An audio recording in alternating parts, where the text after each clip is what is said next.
우리 같이 한 목소리로 7절부터 10절까지 같이 읽습니다. 시작. 사탄이 이에 여호와 앞에서 물러가서 욥을 쳐서 그의 발바닥에서 정수리까지 종기가 나게 한지라.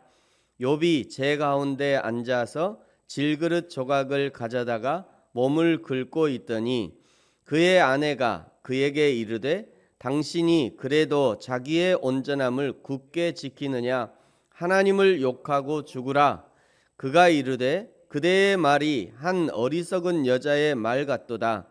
우리가 하나님께 복을 받았은즉 화도 받지 아니하겠느냐 하고 이 모든 일에 욥이 입술로 범죄하지 아니하니라. 아멘. 네, 1장에서 욥이 당하는 첫 번째 시험의 성격은 1장 15절에 갑자기, 그리고 1장 16절, 17절, 18절에 연속으로 등장하는 그가 아직 말하는 동안에 연속해서 시험이 몰려오는 것이 욥이 당하는 시험의 특징이었습니다. 성도들이 이 땅에서 당하는 시험과 고난의 특징을 그대로 보여주는 것이라 할 수 있습니다. 2장은요, 욥의 두 번째 고난이 이제 시작됩니다. 첫 번째가 그의 소유에 관한 시험이었다면 두 번째 시험은 그의 육체에 관한 시험이었습니다. 사단이 다시 하나님 앞에 서지요. 2절에 보니까 내가 어디서 왔느냐 물으시는 하나님 앞에 사단이 내가 땅을 두루 돌아 여기저기 다녀왔다라고 보고합니다. 베드로전서 5장 8절의 말씀과 일치하는 말씀이죠. 근신하라 깨어라 너희 대적 사단 마귀가 우는 사자같이 두루 다니며 삼킬 자를 찾는다 말씀하셨습니다. 지금도 사단은 우리의 시험거리를 찾아 돌아다니고 있습니다.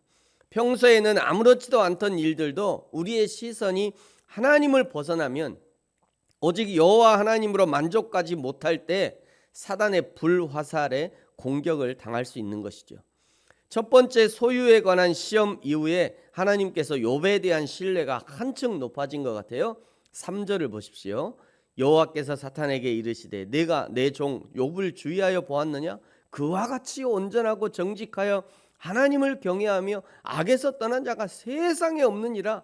내가 나를 충동하여 까닭없이 그를 치게 하였어도 그가 여전히 자기의 온전함을 굳게 지키느니라. 우리 하나님이 이 말씀으로 사단에게 욥을 칭찬하실 때 얼마나 그 하나님의 마음에 그냥 기쁨이 넘쳤을 것 같아요. 그 욥을 보면서 사단에게 욥을 자랑하면서 너야 욥 봤냐? 이게 내가 욥이지. 이러면서 하나님이 얼마나 좋아하셨을까.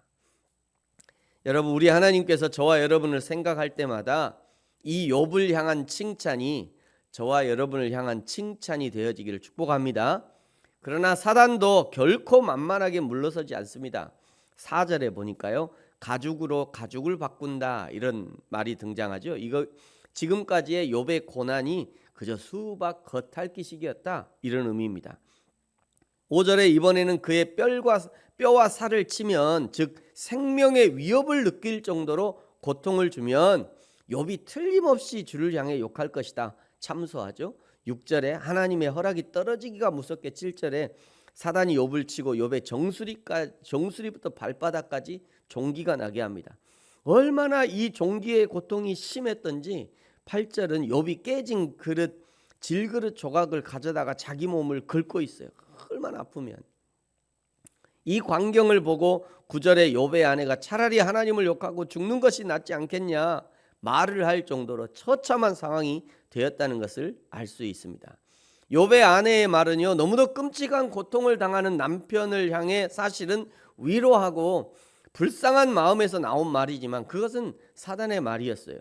욥의 아내는 자신도 모르게 욥에게 사단이 원하는 말을 하라고 요구하고 있는 거죠. 우리도 늘 하나님 편에 있다가도 우리의 감정이 상하고 우리의 형편이 어려워지고 아무리 기도해도 나아지는 상황이 나아지지 않을 때 자신도 모르게 마귀의 편에 있는 자신을 발견하게 됩니다. 차라리 포기하라고 하고 차라리 하나님을 욕하라고 하고 인내는 무슨 인내냐, 네 꼴이 말이 아니다 하면서 비아냥거리게 되죠. 그러므로 우리는 모든 순간에 하나님의 편에 설 수 있도록 우리 자신을 훈련해야 됩니다.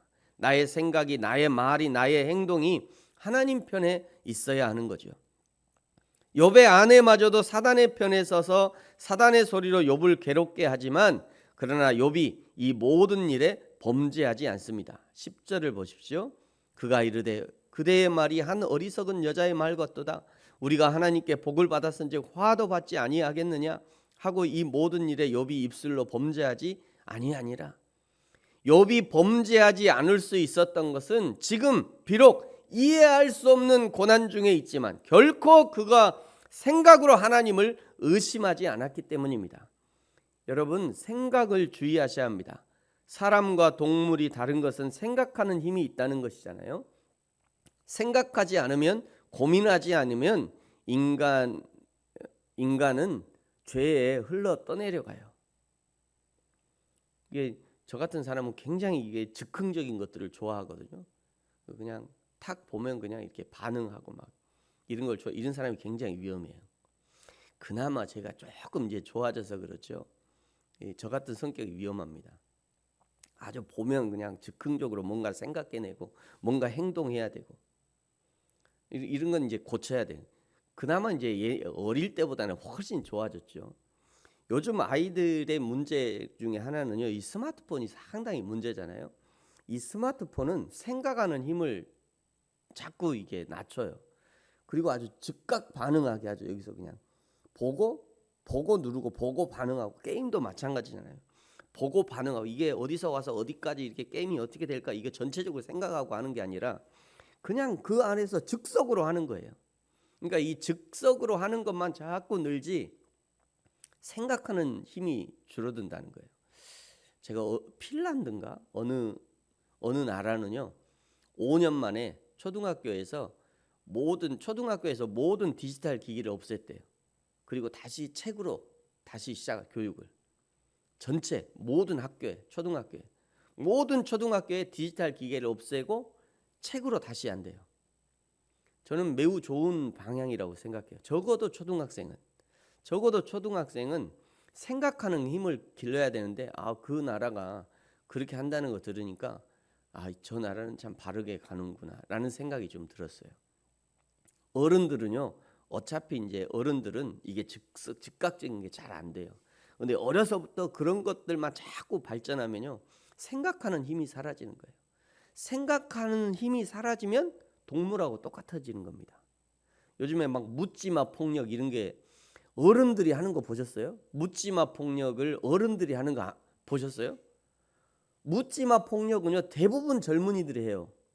왜 그러냐면 그만큼 생각하는 힘은 사라지고 즉각 그냥 보는 눈으로 보고 바로 하는 거에만 이게 발달돼 있으니까 그냥 길 가다가 그냥 폭력하고 길 가다가 그냥 쏘고 길 가다가 그냥 찌르고 아무 생각 없이 그냥 뒤돌려치기 하고, 이게 이제 생각하는 힘이 사라져서 그러는 거예요.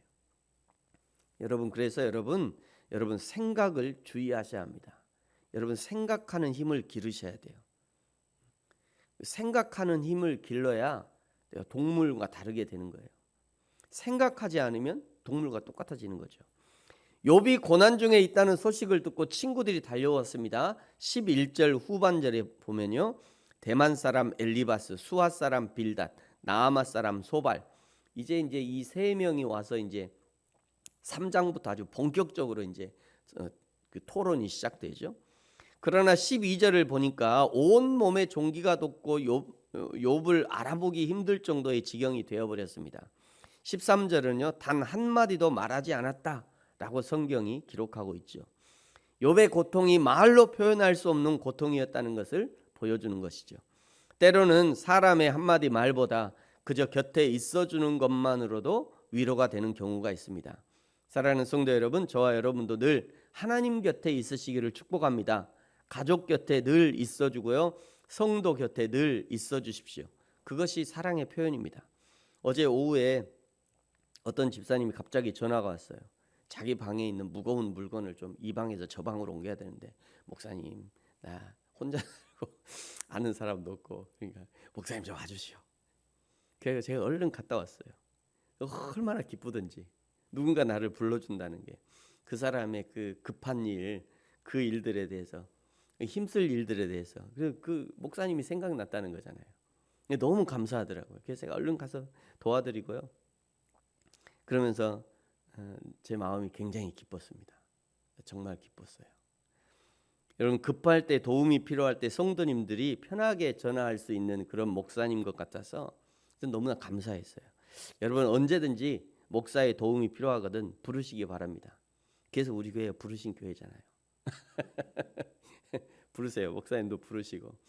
그 어떤 교회 주보 일면에, 아주 좀 오래된 이야기입니다만, 그 교회 주보 일면 시골 교회인데, 이럴 때 목사를 부르세요 이러면서 이렇게 창문이 뜯어지거든 목사를 부르세요. 전기가 나가든 목사님 부르세요. 막 이렇게 쭉 있다가 고스톱에 한 사람이 비거든 목사를 부르세요. 이렇게 쭉 목사를 부르시라고. 저는 참 좋은 귀한 목사님이다. 그런 생각을 갖고 있다는 게, 목사는 뭐 거룩하고 하나님 편에 있으니까 일반 성도들은 죄에 치우쳤으니까 목사 부르지 마세요. 아니, 그런 게 아니라 목사도 가까이 있어야 돼요. 삶에 가까이. 그래야 쓸 거 아니에요. 교회도 마찬가지고요. 여러분도 하나님 편에 가까이 있어서 늘 하나님 앞에 쓰임 받고, 목사도 늘 성도는 편에 가까이 있어서 성도들에게 쓰임 받고, 저는 그것이 바른 목회자와 성도의 관계, 교회와 성도의 관계라고 생각합니다. 저와 여러분이 늘 하나님 편에, 그리고 성도 편에, 교회 편에 있으시기를 예수님의 이름으로 축복합니다. 기도하겠습니다. 하나님 아버지, 감사합니다. 우리의 인생 가운데 찾아오는 고난의 뜻을 다 알 수 없지만, 그러나 그 고난을 통해 나를 인내하게 하시고 하나님의 마음을 담게 하실 것을 기대합니다. 그 모든 고난 중에 나를 홀로 두지 아니하시고 지금도 내 곁에 함께 하시는 여호와 하나님, 주님처럼 나도 고통 중에 있는 이웃과 함께하면서 그 주님의 사랑을 흘러가게 하여 주옵소서. 감사합니다. 예수님의 이름으로 기도합니다. 아멘. 하늘에 계신 우리 아버지여, 이름이 거룩히 여김을 받으시오며